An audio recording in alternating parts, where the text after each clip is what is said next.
Greetings, Math 111. This is section 4.1. I'm going to actually do it in 2 chunks so it doesn't get too long.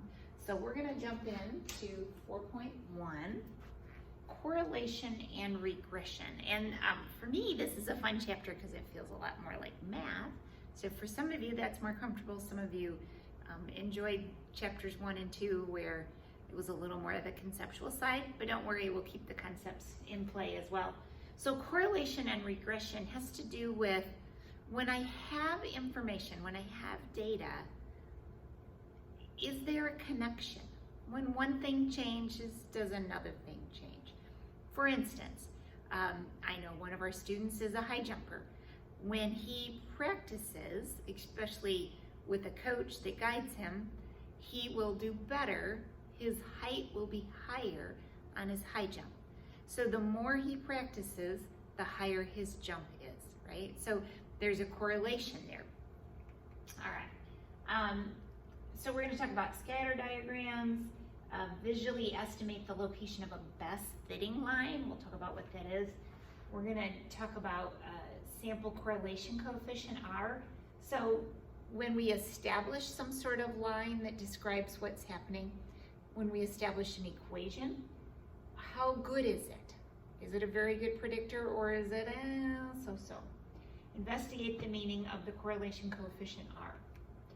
All right, so a scatter diagram is just that. You learned how to do these in elementary. We have X, we have Y, we have some points. All these points can be described as X, Y. So we have information that's presented in a way that X is my independent variable.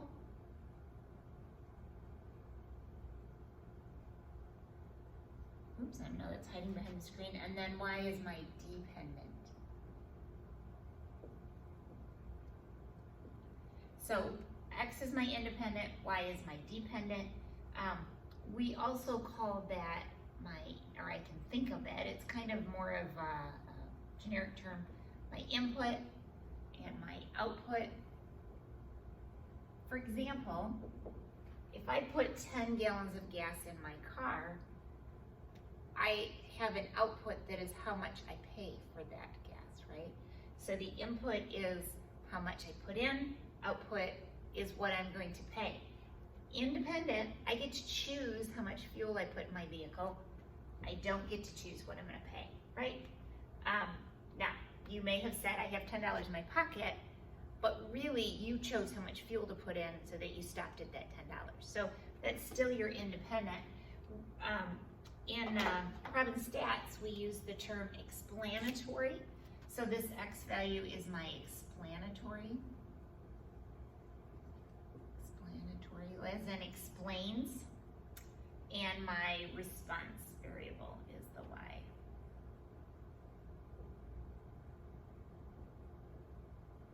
Right, so explanatory and response. So some terms that are really all similar to describe what this data is. So for example, phosphorus is a chemical used in many households and industrial cleaning compounds. Unfortunately, phosphorus tends to find its way into surface water. And this is a real example. This is true, really. There's a push to have less phosphorus in our cleaning because it does damage fish and plants, where it can kill fish, plants, and other wetland creatures. Phosphorus reduction programs are required by law and are monitored by the EPA. A random sample of 8 sites in California wetlands gave the following information about phosphorus reduction in drainage water. So in this study, so let's, what it's going to describe, let me draw a picture here. So we have an inlet, and that's our X variable, or X value. We have our outlet, that is our Y. So in this study, X is a random variable that represents phosphorus concentrations at the inlet of a massive biotreatment facility, and Y is a random variable that represents total phosphorus concentration at the outlet. So someone wants to prove that what they're doing is helpful, all right? We have to prove it to the EPA and to the people that are paying for it, right? If we're gonna do something, let's make sure it's doing what it's supposed to. So here's a scatter diagram, or here's some data, and we're gonna make a scatter diagram. It's literally just points, remember? Over x, up y, so x, y. So x gives me my distance on the x-axis, y gives me my height, or on the y-axis. Let me show you how to do this in Excel, because Excel is our friend. Please don't be afraid to jump in and play around with Excel. And again, don't forget, as a Bethel student, you would get full Excel and Word and such for free. So if I haven't done that, I'll do a little screen capture video about that. So here's that X and Y data I have entered. I am simply going to highlight that X and Y data. Now, I used my mouse. I'm using a desktop, so I'll use my mouse and I just highlight it. And then I go to Insert. Right over here under Insert, it says Charts. Charts, the scatter diagram, I just want the dots. I don't want any lines. So I just want the dots. So there's my scatter diagram. Now you'll notice this chart doesn't have any labels or anything. All of that is things we can add and kind of beyond the scope of this class, but I'm more than happy to explain how to do that. That's the cool part. Let me do that again. So, whoops, I've given myself some space. If you're working on a laptop and struggle with your mouse pad, click in the first box you want, push the Shift key, and then use the arrow keys to highlight what you want. Because sometimes with a mouse pad, it's on a laptop, it's a little tricky.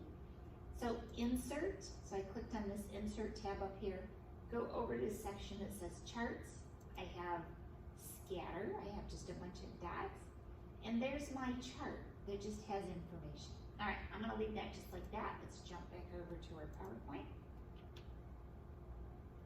All right, so again, here is just a scatter diagram. Now, you'll notice they have a line in here. We are gonna learn how to put that line in there, but when you insert your chart, we're not gonna do that first. We're gonna do that a little bit later. So perhaps I drew that line in. If each one of us were to draw that line, we would do it just a little bit different. But there is actually a best fit, a mathematically best fit line. So we also call that the regression line. So let's keep going. All right, so we put a proper scale on our X and Y axis. Now you'll notice the one I did in Excel had a bunch of white space over here. I would actually probably correct that. There's ways to adjust how that's shown if I was going to put it into some sort of presentation for my boss, right? There's lots of cool things you can do. By inspecting the figure, we see that the smaller values of X are associated with the smaller values of Y. So the bigger the X value was, so that's the concentration at the inlet, the higher the concentration was at the outlet. But it does look like it's doing something, and that's what we're trying to prove. Does this biotreatment facility actually make a difference? So roughly speaking, it seems to be that generally it's doing something, right? So that's that best fit line. Again, it's also called the regression line. Okay, so what if I drew my scatter diagram and it looked like one of these two, okay? This one looks like a smile. This one looks like chicken pox. I don't know, it's everywhere, okay? Makes me think of that Dr. Seuss book, Put Me in the Zoo, with the cute creature with the spots, you know. Read the book if you haven't. So here's this one. Does it look like there's any correlation between X value getting bigger to the right and Y value going up? No, like these are just points, random. There is no correlation.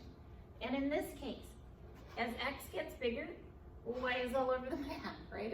It's all over the place. So both of these are examples of no linear correlation. There is no relationship between how much work we do and how good our score is, right? You may feel that way. Trust me, there's actually a correlation between doing homework and doing well in this class.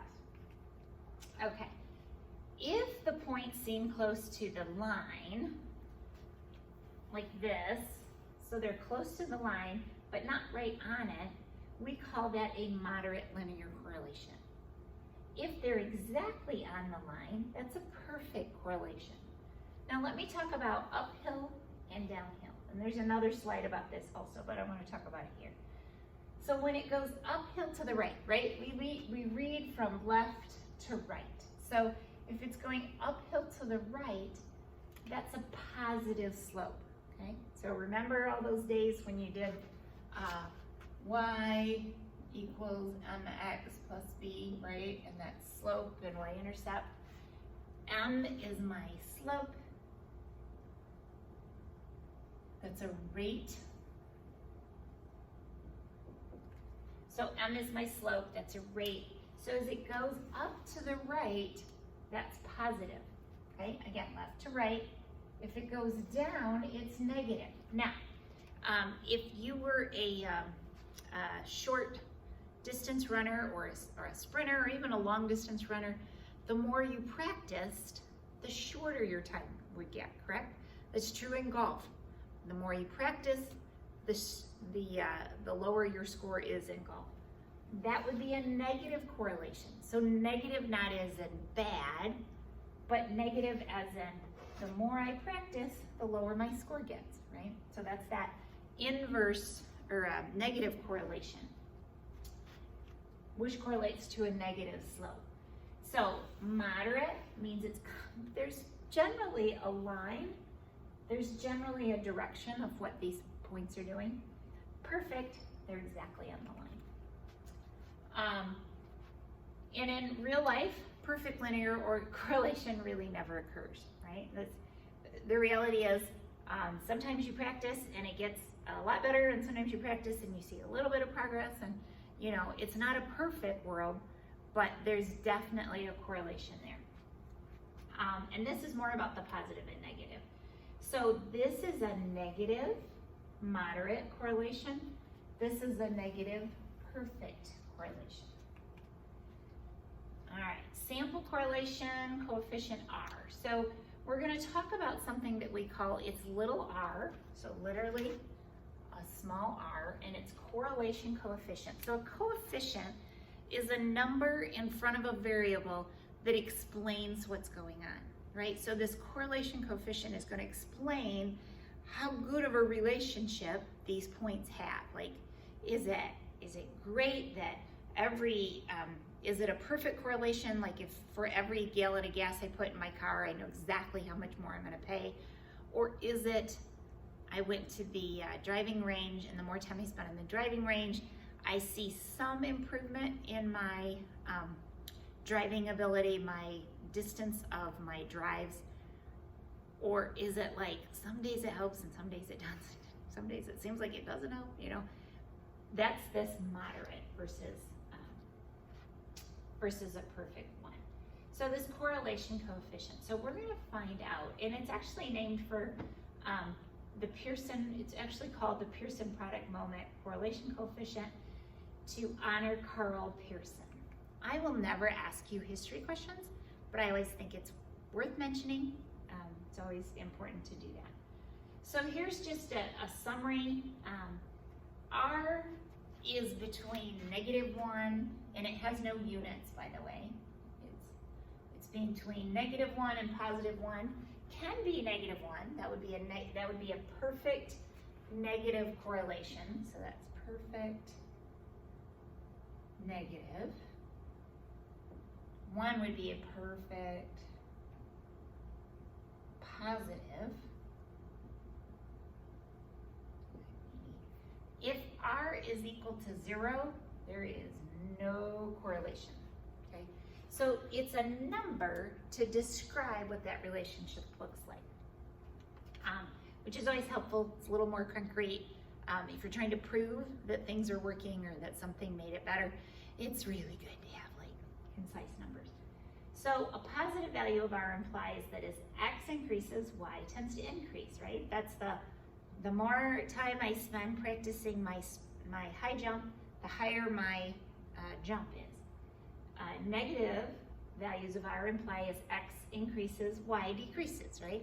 More time I spend in the driving range, the lower my golf score is, which is good, right? You want a lower golf score.